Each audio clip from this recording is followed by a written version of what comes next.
President Mike Pence paying another visit to Southeast Michigan, this time headlining a fundraiser for Senate hopeful John James in West Bloomfield. 7 Action News reporter Matthew Smith was at the event. Matt, there's a lot of talk about potentially flipping the seat. How realistic is that right now? The likelihood that Republicans can flip a seat currently held by Debbie Stabenow depends on who you ask. Democrats would scoff at the idea, but Republicans, well, they have a little bit of hope because Vice President Pence bothered to even show up here, which means he thinks John James can win this seat. Air Force Two's landing marked Vice President Pence's second trip to Michigan just this month. With he and Senate hopeful John James walking side by side, the optics were clear. This trip is about building momentum and boosting his fundraising. While cash is key for James's campaign, the party may need him just as much. Pence's repeated point, a tiny majority for Republicans in Washington. But if you didn't notice, in the United States Senate, those are pretty narrow numbers.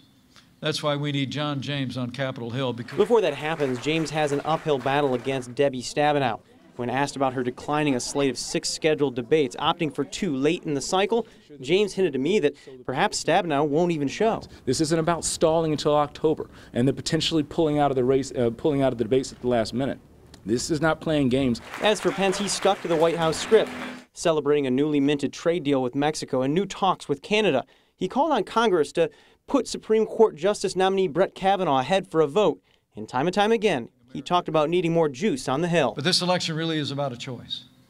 It's a choice about whether we're going to have renewed Republican majorities, larger Republican majorities in the United States Senate, or whether we're going to continue to run into the kind of obstruction that has literally set historic records. In terms of the size of this event, this was quite small, only about 120 people inside that room for that private event with the Vice President. This was about raising money, but most people will likely point out the fact the Vice President was here. His presence was more important than any dollars exchanging hand today.